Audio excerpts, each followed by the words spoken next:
এই অভদ্র আচরণ তো বাংলাদেশও করে না। অথবা আসেন 140 আর 20 কোটি এক হয়ে যায়। এক তো ছিলাম আমরা হাজার হাজার বছর, শত শত বছর। আপনাদের খাইসলুতের কারণে তো 47 হয়েছে। ঐতিহাসিক শিক্ষা থেকে যদি আপনারা না বদলান, তাহলে নতুন করে বাংলাদেশের সাথে এই সম্পর্কটা কিভাবে তৈরি হবে? বিএসএফ কাউকে ধরে অন্তত 2-4টা চড়থাপ্পড় কিলঘুষি দিয়েছে, এই ধরনের কোনো তথ্য কি পেয়েছেন? কিন্তু ভারত যদি তার এই মমত্ববোধের গুরুত্ব না দেয়, এই মমত্বকে যদি তারা আমাদের দুর্বলতা হিসাবে নেয়, তাহলে আমি বলবো যে আপনারা ইতিহাস পাঠ করেন। আমরা এই পুশিন মেনে নেব না এবং কোনো ধরনের দাদাগিরি অত্যাচারের কাছে আমরা মাথা নত করব না। দেখেন, সীমান্ত হত্যা এবং এই পুশিনের রাজনীতি কিন্তু সব দল করেছে ভারতে। কংগ্রেসের সময় হয়েছে। আমাদের হাজার হাজার নাগরিককে কংগ্রেস ক্ষমতা থাকাকালীন এবং এই দিকে আওয়ামী লীগ থাকাকালীন সময় হয়েছে।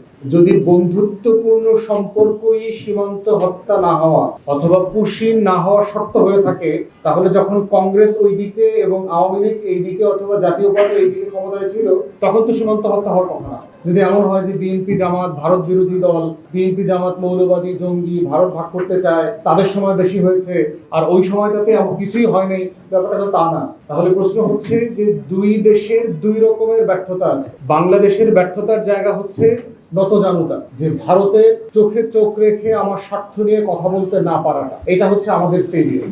আমাদের সীমান্ত রক্ষীদেরকে আমরা সাফিসিয়েন্টলি স্ট্রেংথেন না করা, তাকে আপনার আধুনিকায়ন না করা, সীমান্তবর্তী অঞ্চলের মানুষকে আপনার যতটুকু ক্ষমতায়ন করা দরকার ছিল সেটা করতে না পারা।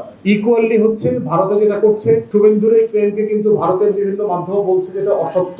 5,000 লোককে যদি কোনোভাবে ঠেলে দেওয়া হতো, এটা কোনো না কোনো ফর্মে কোনো না কোনো জায়গা থেকে এটা খবর পাওয়া যেত। কারণ সাডেনলি আপনি 5,000 লোককে তো ভোমাইস ল্যান্ড থেকে ছেড়ে দিতে পারবেন না। এটা হতে পারে যে তার উপরে তার রাজনীতির যে প্রেশার আছে, সেই প্রেশারে হয়ে সেই সংখ্যাটা বলেছে। তবে চেষ্টা যে চলছে এটা আমরা দেখতেই পাচ্ছি। 2,000-এর উপর নাগরিকদেরকে ইতিমধ্যে 68টা লোকেশন থেকে পুশিং করবার চেষ্টা করা হয়েছে। অতএব আমরা বোধ করছি যে আমাদের পজিশনের দায় আমাদের সরকারকে নিতে হবে। আমাদের ফেলিয়ার, আমার নাগরিক হত্যার দায় আমরা অন্যকে দিতে পারবো, কিন্তু বন্ধ করবার দায়িত্ব আমাদের সরকারকে নিতে হবে। তাই দুই দিকেরই দায় আছে, কিন্তু দায়িত্ব পালনের কাজ হচ্ছে বাংলাদেশ সরকারের। আর ভারত যদি চায় সম্পর্ক, তাহলে ভারতকে প্রমাণ করতে হবে যে তারা আসলে ভালো সম্পর্কের জন্য কোয়ালিফাই করেছে। ধন্যবাদ। এই অমানবিক অবৈধ পুশিনের ব্যাপারে কোনো কার্যকর পদক্ষেপ দেখতে পাচ্ছি না। আপনারা হয়তো প্রশ্ন করতে পারেন যে সরকার কার্যকর কি পদক্ষেপ নিতে পারে। আমাদের সাধারণ সম্পাদক বলেছেন সরকার বেশ কয়েকটা পদক্ষেপ নিতে পারে। একটা হচ্ছে যে পার্লামেন্টে অল পার্টি একটা নিন্দা প্রস্তাব আনার আমরা আগেও দাবি জানিয়েছি, আজকেও আমরা দাবি জানাচ্ছি। সকল দল মিলে এ ব্যাপারে একটা নিন্দা প্রস্তাব আনা এবং একটা পার্লামেন্টারি কমিটি এই সীমান্ত এলাকা পরিদর্শন করতে পারে এবং আন্তর্জাতিকভাবে এটার ব্যাপারে একটা প্রতিবাদ তুলে ধরা দরকার। আন্তর্জাতিক মহলকেও এখানে ইনভলভ করা দরকার, যেটা আমাদের দলের পক্ষ থেকে ইতিমধ্যে বলা হয়েছে। দেখেন, পৃথিবীর কোথাও এই ধরনের কাহিনী আপনারা শুনেছেন কিনা যে একটা রাষ্ট্রীয় বাহিনী তার দেশের নাগরিকদেরকে বা তার দেশের অভিবাসীদেরকে অন্য দেশের নাগরিক আখ্যা দিয়ে সীমান্তের শূন্যরেখায় খোলা আকাশের নিচে দিনের পর দিন অমানবিকভাবে অত্যাচার করে তাদেরকে সেখানে বসিয়ে রাখা এবং ঠেলে কোনো ধরনের আইনি মানবিক পদক্ষেপ না নিয়ে তাদেরকে ঠেলে সীমান্তে পার করে দেওয়ার এ ধরনের উদ্যোগ, এটা যেন একটা চোরাকারবারি, রাতের আঁধারে মাফিয়া চক্রের মতো একটা কাজ। সুতরাং পৃথিবীর কোনো আইন, পৃথিবীর কোনো মানবাধিকারের কাছে এটা গ্রহণযোগ্য নয়। আমরা বারবার বলেছি, এই যে এতগুলো আওয়ামী দুর্বৃত্ত সীমান্ত ক্রস করে পালিয়ে গেল, একটা আপনাকে শুনেছেন বিজিবির হাতে একটা এই সীমান্ত ক্রস করা আওয়ামী দুর্বৃত্তরা কেউ গুলিবিদ্ধ হয়েছে? বিএসএফ কাউকে ধরে অন্তত 2-4টা চড়থাপ্পড় কিলঘুষি দিয়েছে, এই ধরনের কোনো তথ্য কি পেয়েছেন? আমরা তো পাই নাই। আমাদের বর্তমান স্বরাষ্ট্রমন্ত্রী সালাউদ্দিন আহমেদ সাহেব, ভারত তার বিরুদ্ধে মামলা করেছে যে তিনি নাকি অবৈধভাবে সীমান্ত পাড়ি দিয়েছেন, তাকে গুম করা হয়েছে এখান থেকে। সেই সালাউদ্দিন সাহেব মামলা থেকে খালাস পাওয়ার পর দীর্ঘদিন তিনি দেশে আসতে পারেন নাই, বলেছে যে ওনার ট্রাভেল ডকুমেন্ট নাই, ওনাকে বাংলাদেশে ফেরত পাঠায় নাই বা পাঠানোর কোনো সুযোগ দেয়া হয় নাই। যদি সেটা দেয়া হতো, আমরা এরকম একটা সাহসী নেতাকে জুলাই অভ্যুত্থানে আমাদের সাথে সংগ্রামে আমরা পেতাম। বেচারা অনেক কষ্ট করে টেলিফোনে যোগাযোগ করে আমাদের সাথে জুলাই অভ্যুত্থানে অংশগ্রহণ করেছেন, কিন্তু ওনাকে যদি একটা ট্রাভেল পাস দিত অথবা এইভাবে পুশিং করে আমাদের দেশে ঢুকাই দিত, তাহলে আমরা ওনার অনেক বেশি শারীরিক আইনি, সাংবিধানিক নানা ধরনের যুক্তিতর্ক এবং খুবই জোরালো বক্তব্য। 4টা গাড়ি আছে ওনার, সেই 4টা গাড়ির সাপোর্টও আমরা ওনার কাছ থেকে পেতাম, অথবা ওনার 4টা ড্রাইভার আছে, ড্রাইভারদেরকে আমরা আমাদের মিছিল মিটিংয়ে পেতাম। তো সেই ধরনের কাজ আমরা দেখি না। শেখ হাসিনার মতো একটা খুনি, একটা গণহত্যাকারী আজকে সেখানে আছেন। ভারত সরকার আইনি জটিলতার কথা বলে, নানা আইন থাকা সত্ত্বেও, বন্দি প্রত্যর্পণ আইন থাকা সত্ত্বেও ভারত সরকার কিন্তু শেখ হাসিনাকে ফেরত দেওয়া বা আমাদের দেশে আইনের খাতে সুপর্দ করার ব্যাপারে কোনো পদক্ষেপ নিচ্ছে না। অথচ অন্যায়ভাবে কিছু বাংলাভাষী মুসলমান মানুষকে নৃশংসতার চরম পরাকাষ্ঠা দেখিয়ে তারা এ ধরনের অত্যাচার করছেন। দেখেন, আমরা এমনিতেই আমাদের পার্শ্ববর্তী এই মিয়ানমার জান্তা সরকার গণহত্যা চালিয়ে প্রায় 20 লাখের অধিক মানুষকে আমাদের এই সীমান্তের দিকে ঠেলে দিয়েছে। এই মানুষগুলো কত অমানবিক জীবনযাপন করছে গত কয়েক যুগ ধরে। সারা পৃথিবীর মানুষ দেখছে, চেয়ে চেয়ে আছে। কেউ কেউ হয়তো সামান্য কিছু ত্রাণ পাঠাচ্ছে, কিন্তু এদেরকে ফেরত নেওয়ার জন্য কোনো ধরনের পদক্ষেপ আমরা দেখতে পাচ্ছি না। সুতরাং আমাদের দুই প্রতিবেশী দুইভাবে আমাদের উপরে এই যে জঘন্য এই অমানবিক চাপ তৈরি করছেন, এটার জন্য আমাদের বিশ্ব দরবারে, জাতিসংঘের কাছে, সকলের কাছে আমাদের বক্তব্য তুলে ধরা দরকার এবং আমাদের এই দৃশ্যটা সকলের সামনে আমি মনে করি আমরা দেখানো দরকার। আমরা মনে করি যে বাংলাদেশের প্রত্যেক মানুষের আজ ঐক্যবদ্ধ হওয়ার সময় এসেছে। কয়েকটা জিনিস অত্যন্ত পরিষ্কার। ভারত আমাদের ন্যায্য পানির হিস্সা দিবে, আমাদের সীমান্তে গণহত্যা, মানুষ হত্যা বন্ধ করবে। এই পুশিনের যে বিশাল কার্যক্রম তারা হাতে নিয়েছে, আমি জানি না সরকার কিভাবে নিশ্চুপ হয়ে আছেন, বা ব্যারিস্টার ফুয়াদ বলেছেন যে পার্লামেন্টে ওনারা এটাকে ব্ল্যাকআউট করে দিতে চাচ্ছেন। এটা কি মানে কোন নীতি, কি কারণে করছেন সেটা আমাদের বোধগম্য নয়। আমরা মনে করি ভারতের সাথে বন্ধুত্বের নমনীয়তা এইটা আমাদের স্থায়ী নীতি, এতে কোনো সমস্যা নাই। কারণ আপনারা দেখেছেন সীমান্তে তারা যাদেরকে পোষণ করার জন্য অমানবিকভাবে রেখেছে, আমাদের সীমান্তবর্তী মানুষগুলো তাদের জন্য খাবার পাঠাচ্ছে, তাদের জন্য খুবই মমতা দেখাচ্ছে। আমরা সবাই ব্যথিত। কিন্তু ভারত যদি তার এই মমত্ববোধের গুরুত্ব না দেয়, এই মমত্বকে যদি তারা মানে আমাদের দুর্বলতা হিসাবে নেয়, তাহলে আমি বলবো যে আপনারা ইতিহাস পাঠ করেন। আমরা ব্রিটিশদের সাথে লড়াই করেছি, আমরা পাল সেন বংশের দীর্ঘ সংগ্রাম লড়াই আমাদের রক্তের মধ্যে আছে। কামানের গোলার মুখে দাঁড়িয়ে বাঁশের কেল্লা তৈরি করে অকাতরে জীবন দেওয়ার ইতিহাস, স্মৃতি আমাদের আছে। আমরা সেই সমস্ত স্মৃতি ইতিহাস পড়েছি। হয়তো আওয়ামী লীগ এই স্মৃতিগুলো, এই ইতিহাসগুলো মুছে দিতে চেয়েছিল, কিন্তু ইতিহাস সত্য, ইতিহাস কখনো মোছা যায় না। এটা বারবার নানা প্রেক্ষাপটে আবার জেগে জেগে ওঠে। তা আমরা বলবো এই পুশিনের প্রতিবাদে বাংলাদেশের প্রত্যেক স্কুলে, প্রত্যেক মসজিদে, প্রত্যেক মন্দিরে, প্রত্যেক প্যাগোডায় বাংলাদেশের মানুষের সাহসের ইতিহাসগুলো আবার পড়ানো হোক। কিভাবে আমরা বর্গীদের অত্যাচার মোকাবেলা করেছিলাম, কিভাবে সাম্রাজ্যবাদী শক্তির মোকাবেলা করেছিলাম, কিভাবে আমরা জীবন দিয়ে রক্ত দিয়ে লড়াই করেছিলাম, সেই জিনিসগুলো আবার সামনে আনা হোক। আগামী দিনের প্রত্যেক টেলিভিশনে, প্রত্যেক প্রোগ্রামে সবাই এই আলোচনাগুলো আপনারা তুলে ধরুন। আমরা এই পুশিন মেনে নেব না এবং কোনো ধরনের দাদাগিরি, অত্যাচারের কাছে আমরা মাথা নত করব না। বন্ধুর সাথে বন্ধুত্ব, শত্রুর সাথে চোখে চোখ রেখে কথা বলার শক্তি, সাহস আমরা আমাদের ইতিহাস থেকে পেয়েছি, সেটা আমরা ধারণ করবো। এটা এবি পার্টির অঙ্গীকার এবং আহ্বান।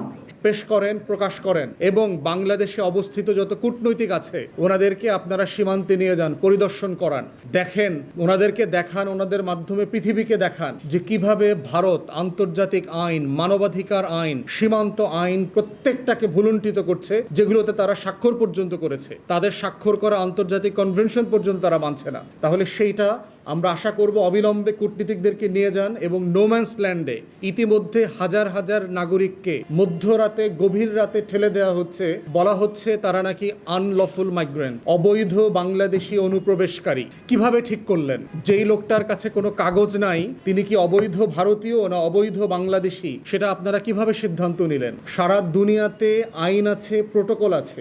অবৈধ নাগরিকদেরকে কিভাবে চিহ্নিত করতে হয়, চিহ্নিত করে কিভাবে বিদেশে ফেরত পাঠাতে হয়, আমরা যারা লম্বা সময় বাইরে ছিলাম, আমি লন্ডনে নিজে আন্তর্জাতিক আইন, ইমিগ্রেশন, অ্যাসাইলাম প্র্যাকটিস করেছি। আমরা জানি, আমরা নিজেরা হাজার হাজার অবৈধ বাংলাদেশিদেরকে ডিল করেছি। ইউরোপ, আমেরিকাতে যারা আছেন, এখানে প্রোটোকল আছে। ডিটেনশন সেন্টার থেকে ডকুমেন্ট সহকারে এম্বাসিগুলোকে চিঠি দেওয়া হয় যে এই নাগরিকের এই নাম, এই ঠিকানা, উনি বাংলাদেশের নাগরিক। ইন্টারভিউতে বলেছেন ওনার আইডি, ওনার পাসপোর্টের কপি। আমরা আশা করছি আপনারা দ্রুত তাকে বাংলাদেশে ফেরত নেবার চেষ্টা করবেন। ঘাট ধরে 2টার সময়, রাত 3টার সময় কন্টেইনারে এনে ইউরোপের কোনো দেশ বাংলাদেশি নাগরিকদেরকে সমুদ্র পারে, কর্ণফুলী নদীর পারে ফেলে দিয়ে যায় না, অথবা পটুয়াখালীতে কুয়াকাটার সৈকতে ফেলে দিয়ে যায় না। এটা একটা অসভ্য আচরণ, অভদ্র আচরণ। আমরা বোধ করছি দিল্লির এই অবৈধ এবং অসভ্য আচরণ অবিলম্বে বন্ধ হওয়া দরকার। এইটা কোনো রাষ্ট্রের প্রোটোকল হতে পারে না যে অবৈধ নাগরিক হলে আপনি করবেন। বাংলাদেশেও তো লক্ষ লক্ষ, হাজার হাজার অবৈধ ভারতীয়রা বাস করছে। কাউকে লাথি দিয়া তো আমরা সীমান্ত পার করায় দেই নাই, কাউকে লাথি দিয়া তো 2:30টার সময় বেনাপোল বন্দরে ফালায় দিয়ে আসি নাই 0 পয়েন্টে। এই অভদ্র আচরণ তো বাংলাদেশও করে না, ইউরোপ তো অবশ্যই করে না। তাহলে ভারত যে আঞ্চলিক পরাশক্তি হবার স্বপ্ন দেখতেছে, খায়েশ দেখতেছে, কিন্তু প্রচন্ড রকম অবৈধ অমানবিক কাজ করতেছে, যে কারণে কোনো প্রতিবেশীর সাথে তার সম্পর্ক ভালো না। তার সাথে দ্বিপাক্ষিক সম্পর্ক উন্নয়ন কিভাবে হবে? স্বপ্ন দিয়ে আমার এক আকাশ, আমার এক বাতাস, আমার এক জল, আমার এক গঙ্গা, অথবা আসেন 140 আর 20 কোটি এক হয়ে যায়। এক তো ছিলাম আমরা হাজার হাজার বছর, শত শত বছর। আপনাদের খাইসলুতের কারণে তো 47 হয়েছে। বেঙ্গল প্যাক্ট মানেন নাই, লখনৌ প্যাক্ট মানেন নাই, ক্যাবিনেট মিশন প্ল্যান মানেন নাই, লাহোর প্রস্তাব তো হাওয়া দিয়ে আসে নাই, আপনাদের খাইসলতের কারণে হয়েছে। অতএব সেই খাইসলত যদি পরিবর্তন না করেন, ঐতিহাসিক শিক্ষা থেকে যদি আপনারা না বদলান, তাহলে নতুন করে বাংলাদেশের সাথে এই সম্পর্কটা কিভাবে তৈরি হবে? তাই আজকের এই ব্রিফিং থেকে আমাদের সুনির্দিষ্ট প্রস্তাবনা হচ্ছে দ্বিপাক্ষিক সম্পর্ক উন্নয়নে ইমিডিয়েটলি সীমান্ত হত্যা এবং পুশিন বন্ধ করতে হবে দিল্লিকে। দ্বিতীয়ত, প্রতিবেশী সুলভ সম্পর্ক আমরাও চাই, কিন্তু সেটা সম্মান, মর্যাদা এবং জাতীয় স্বার্থের ভিত্তিতে হতে হবে। বাংলাদেশ বদলে গেছে। আওয়ামী আমলের নতজানু ফ্যাসিবাদী পররাষ্ট্র নীতি আর ফিরে আসবে না। এইটা ভারতকে, দিল্লিকে বোঝা দরকার। আমরা 2টা স্বাধীন রাষ্ট্র, স্বাধীন 2টা রাষ্ট্রের ভিতরে যেমন সম্মানজনক পররাষ্ট্রনীতি থাকা উচিত, আমরা তেমন পররাষ্ট্রনীতি এবং আচরণ আমরাও করব, আমরা করতে চাই এবং আপনারা করবেন বলে আমরা আশা করছি। গত 5 দশকে যে হাজার হাজার বাংলাদেশি নাগরিককে হত্যা করা হয়েছে, তাদের ন্যায্য বিচার এবং ক্ষতিপূরণ দিতে হবে দিল্লিকে। বিজিবিকে আধুনিকায়ন করার দাবি করছি বাংলাদেশ সরকারের কাছে। তার পর্যাপ্ত অস্ত্র নাই, ক্যামেরা নাই, রাতে যে নাইট ভিশন ক্যামেরা দরকার, পার্টিকুলারলি সার্চ লাইট দরকার, গভীর সীমান্ত এবং আপনার অন্ধকার জঙ্গলকে পাহারা দেবার জন্য, এগুলো ইমিডিয়েটলি এই বাজেটে বরাদ্দের জন্য আমরা দাবি করছি। একই সাথে আমাদের সীমান্তবর্তী অঞ্চলের লক্ষ লক্ষ তরুণদেরকে সামরিক প্রশিক্ষণ দিতে হবে আমাদের সীমান্ত পাহারা দেবার জন্য। আমরা কারোর সাথে যুদ্ধ করব না, যেচে গিয়ে কারো জমি দখল করব না, কারো সার্বভৌমত্ব লঙ্ঘন করব না। আমরা ভারত এবং সকল প্রতিবেশী রাষ্ট্রের সার্বভৌমত্ব এবং তাদের যে জমি আছে, ভূখণ্ড আছে, তাদের প্রতি শতভাগ সম্মানশীল, তাদের টেরিটোরিয়াল ইন্টিগ্রিটির প্রতি আমরা সম্মানশীল। কিন্তু আমাদের ভূখণ্ডকেও দখল করতে আসলে, আমাদের সার্বভৌমত্ব লঙ্ঘন করলে অবশ্যই বিজিবি, আমাদের আর্মড ফোর্সেস এবং আমাদের সীমান্তবর্তী অঞ্চলের নাগরিকরা সেটা রুখে দেবে এবং তার সকল প্রস্তুতি নেবার জন্য আমাদের সরকারকে আমরা আহ্বান জানাচ্ছি। জুলাই গণ অভ্যুত্থানের আকাঙ্ক্ষাকে ধারণ করে বাংলাদেশ সরকারকে সর্বদলীয় পররাষ্ট্র নীতি নিতে হবে। আমাদের রাজনৈতিক দলগুলোর ভিতরে হাজারটা ভিন্নতা আছে, তর্ক আছে, বিতর্ক আছে, ভিন্ন মত আছে এবং এটা আমরা অবশ্যই চালিয়ে যাব। কিন্তু আমাদের বিদেশ নীতি, আমাদের প্রতিরক্ষা নীতি, আমাদের পররাষ্ট্র নীতি, আমাদের জাতীয় স্বার্থ, স্বাধীনতা, সার্বভৌমত্বের প্রশ্নে, সম্মান, মর্যাদার প্রশ্নে আমরা সবাই একমত। গত কয়েকদিন আগে দেখেছেন বাংলাদেশ সরকারের একজন অ্যাডভাইজার ডাক্তার জাহেদের সাথে যে কিভাবে অভদ্র আচরণ করা হয়েছে দিল্লি বিমানবন্দরে। ডাক্তার জাহেদের অনেক বক্তব্যের সাথে আমরা একমত নই, বাংলাদেশ সরকারেরও অনেক বিষয়ের সাথে আমরা একমত নেই, কিন্তু ডাক্তার জাহেদকে যেভাবে অপমান করা হয়েছে, সারা বাংলাদেশের সবাই দল মত নির্বিশেষে এটার প্রতিবাদ করেছে। আমরাও আমাদের জায়গা থেকে প্রতিবাদ করেছি এবং করে যাব, কারণ এটা ডাক্তার জাহেদ একক ব্যক্তি না, এটা বাংলাদেশকে অপমান করা হয়েছে। এবং যদি দ্বিপাক্ষিক উন্নয়ন চান, নতুন যিনি হাই কমিশনার হয়ে বেনাপোল দিয়ে হেঁটে এসছেন, আপনি এক আলো এক বাতাস দেখেন, কিন্তু একরকম করে সম্মান মর্যাদা দেখেন না, তার উপরে ভিত্তি করে নতুন সম্পর্ক তৈরি হবে না। এই সম্মান মর্যাদা তৈরি করতে হলে আমার নাগরিকদেরকে প্রত্যেক দিন দিল্লি, কলকাতা এয়ারপোর্টে, ভারতের বিভিন্ন জায়গায় ছাত্র হিসেবে, রোগী হিসাবে, ট্রানজিট প্যাসেঞ্জার হিসেবে যাচ্ছে, তাদেরকে হেনস্থা করা বন্ধ করতে হবে, তাদেরকে অপমান অপদস্থ করা বন্ধ করতে হবে, সম্মানজনক আচরণের ব্যবস্থা করতে হবে। তাহলে একইভাবে আমরা যেভাবে ভারতীয় নাগরিকদেরকে এখানে অসম্মান অপদস্থ করি না, এই আচরণটা আপনারা শেখেন। আপনারা শেখে আমাদের নাগরিকদের সাথে একইভাবে আচরণ আপনারা করবেন বলে আমরা প্রত্যাশা করছি। সরকারকে গত 56 বছরের সীমান্ত শহীদদের তালিকা প্রকাশ করতে হবে অবিলম্বে, এবং যারা হতাহত হয়েছেন, জমি হারিয়েছেন, আমাদের কোন কোন এলাকা এখনও বেদখল হয়ে আছে, কৃষি জমি বেদখল হয়ে আছে, কাদের গরু ছাগল সম্পত্তির ক্ষতি করা হয়েছে, বিএসএফের পক্ষ থেকে সেগুলোর তালিকা প্রকাশ করে আন্তর্জাতিক মানবাধিকার সংগঠন, জাতিসংঘ থেকে শুরু করে বিভিন্ন কূটনৈতিক দপ্তরে প্রেরণ করতে হবে, এটা বোঝানোর জন্য যে আমার প্রতিবেশী রাষ্ট্র কিভাবে আন্তর্জাতিক আইন, কনভেনশন এবং যে রীতিনীতি আছে, প্রোটোকল আছে, সেগুলো তারা লঙ্ঘন করছে। আমরা আশা করব অবিলম্বে বাংলাদেশের কূটনীতিকদেরকে নিয়ে সরকার সীমান্তবর্তী অঞ্চলের পরিদর্শন করাবেন এবং নো ম্যানস ল্যান্ডে যে হাজার হাজার নাগরিকদেরকে মধ্যরাতে পুশিন করে গরিব নিরীহ মানুষগুলোকে অমানবিক এবং মানবেতর জীবনযাপন করতে বাধ্য করা হচ্ছে, সেইটা তারা তুলে ধরবেন। আমরা সর্বশেষ ভারত সরকারকে বলবো, আপনাদের নিজেদের তৈরি করা দেশের আইনকে আপনারা সম্মান করবেন। 1968-এর যে বর্ডার সিকিউরিটি ফোর্স অ্যাক্ট আছে, সেখানে পর্যন্ত আপনাদেরকে যখন তখন দেখামাত্র গুলি করবার অধিকার দেওয়া হয় নাই আপনার ফোর্সকে। তাহলে শুট অন সাইট পলিসি কোথায় পেলেন? আপনার নিজের আইনেই তো সেটা নাই। আপনার দেশে অবৈধ অনুপ্রবেশকারীদের আইন আছে, ফরেনার্স অ্যাক্ট, এলিয়েন অ্যাক্ট আছে, সেখানে বলা আছে আপনি 5 থেকে 10 বছর পর্যন্ত জেল দিতে পারবেন, জরিমানা করতে পারবেন, আটকে রাখতে পারবেন। গুলি করার কথা তো কোথাও বলা নাই। বাংলাদেশ সরকারের সাথে সীমান্ত নিয়ে ভারতের 4টা প্রোটোকল সাইন হয়েছে। 2011 সালে আমাদের জয়েন্ট কম্বাইন্ড আপনার বর্ডার ম্যানেজমেন্ট প্রোটোকল আছে, সেখানে পরিষ্কার করে বলে দেওয়া আছে যে সীমান্তের 150 গজের ভিতরে দুই দেশই কোনো লিথাল ওয়েপেন, মারণাস্ত্র ব্যবহার করতে পারবে না, কাউকে গুলি করতে পারবে না, কোনো স্থাপনা তৈরি করতে পারবে না। কিন্তু সেগুলো কেন আপনারা মানছেন না? আমরা তো একমত হয়েছি এই জিনিসগুলো আমরা মানব। তাহলে আপনি কিসের ভিত্তিতে দ্বিপাক্ষিক সেই সম্পর্কটা করবেন যে আমাদের একমত হওয়া আইনগুলো, একমত হওয়া প্রোটোকলটা পর্যন্ত আপনারা মানছেন না? তাহলে আপনি কোথায় আমাকে সম্মান করছেন? আমার রাষ্ট্রকে, আমার জনগণকে আপনি সম্মান করছেন।